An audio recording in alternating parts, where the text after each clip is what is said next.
அனைவருக்கும் காலை வணக்கம். இந்த காணொளியில் மனமே குரு என்ற புத்தகத்தின் வரிகளிலிருந்து என்னுடைய புரிதலை உங்களுக்கு காணொளியாக வழங்குகிறேன்.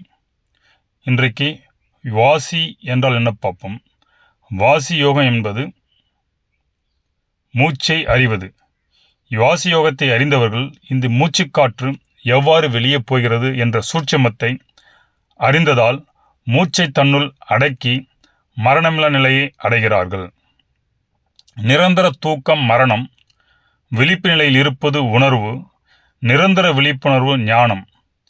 தூக்கம் தவிர்த்தல் தவத்தின் ஆரம்ப முயற்சி, தூக்கம் துரத்தல் தவத்தின் தீவிர பயிற்சி. எண்ணங்களற்ற நிலையை எய்தி மனம் இருத்தலே தவத்தின் முதிர்ச்சி. இந்த தவத்தின் முதிர்ச்சியை பரிபக்குவம் என்பர். பரி என்றால் வாசி, பக்குவம் என்றால் வசப்படுத்துதல். இவ்வாறு மூச்சு தன் வசப்படுத்துதலே வாசியாகும். இவ்வாறு வாழ்நாளில் இந்த சுவாசம் என்ன செய்கிறது என்று அறிந்த வாசியோகிகள் மரண பயம் கடந்து மரணத்தை வென்று சமாதி அடைகிறார்கள். இதை அறியாதவர்கள் மரணத்தை தழுவுகிறார்கள். அதனால் சொர்க்கம் நரகத்தை அடைகிறார்கள். ஊழ்வினை ஊடுருவும் வாசலாய் அகங்காரம் உள்ளது. அகங்காரம் ஊடுருவும் வாசலாய் மனம் உள்ளது. மனம் ஊடுருவும் வாசலாய் ஜீவன் உள்ளது. ஜீவன் ஊடுருவும் வாசலாய் பிரம்மரந்திரம் அடைப்பட்டு உள்ளது. அந்த வாசலை திறந்து அடைவதே முக்தி. இந்த வாசலை திறக்க உதவுவதே வாசியாகும். நம் தாயின் வயிற்றில் உள்ள கருவறையிலிருந்து சுவாசித்த பொழுது சுவாசம் நேர்கதியாக இருந்தது. நீங்கள் பிறந்தவுடனே அது பின்கதியாக மாறுகிறது. அந்த பின்கதியை நேர்கதியாக மாற்றி அமைப்பதே வாசியோகமாகும். அந்த நேர்கதியே நற்கதி என்பதாகும். அந்நற்கதியே ஜீவனுக்கு முக்தி என்பதாகும். முக்தி என்பது நிலைத்திருப்பது என பொருள்.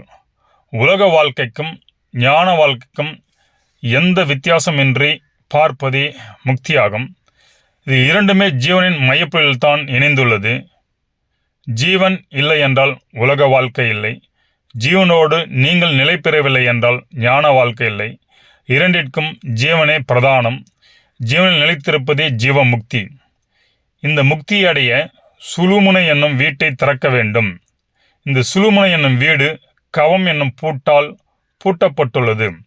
அதை சித்தவித்தை என்னும் அக்னியால் இயக்கி இலக்கி, அதாவது உருக்கிறதுன்னு சொல்லுவாங்க, துரோகமாக்கன்னு சொல்லுவாங்க. அறுத்தெறிந்தால் கதவு தானாக திறக்கும். கனவு கலையம், உணர்வு என்னும் விழிப்பு நிலை உண்டாகும்.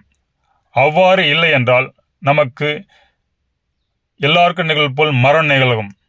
இந்த மரணம் என்பது என்ன? உங்களின் வெளி உலக பயணம் மரணத்தை நோக்கிய முயற்சி. உங்கள் உள்முக பயணம் நாணத்தை நோக்கிய முயற்சி. இந்த நாணத்தை அடைந்த பிறகு நமக்கு மரணம் இல்லை. எனவே வெளி உலகத்தில் இயங்கும் வரை இந்த பிறப்பு மற்றும் இறப்பு சுழற்சி நிற்கப் போவதில்லை. எப்பொழுதெல்லாம் மரணம் உங்களை தழுவுகிறதோ அப்பொழுதுதான் மூச்சுக்காற்றின் முக்கியத்துவம் உங்களுக்கு விளங்கும். ஏனென்றால் மூச்சு வந்த வழி தெரிந்த நமக்கு அது போகும் வழி தெரிவதில்லை. அதனால் மரணம் நிகழ்கிறது என்பது உங்களுக்கு புரியும். இந்த சுவாசம் என்பது ஒரு சூட்சம நிலையில் நமது உடலை இயங்கி இந்த உடலை உயிர்ப்புடன் வைக்கிறது என்பது புரியும். அவ்வாறு புரிந்தால் நீங்கள் இந்த சுவாசத்தை வெளிவிடாமல் எப்படி கட்டுக்குள் வைத்து மரணமில்லா பெருவாழ்வை எப்படி அடையலாம் உங்களுக்கு தெரியும்.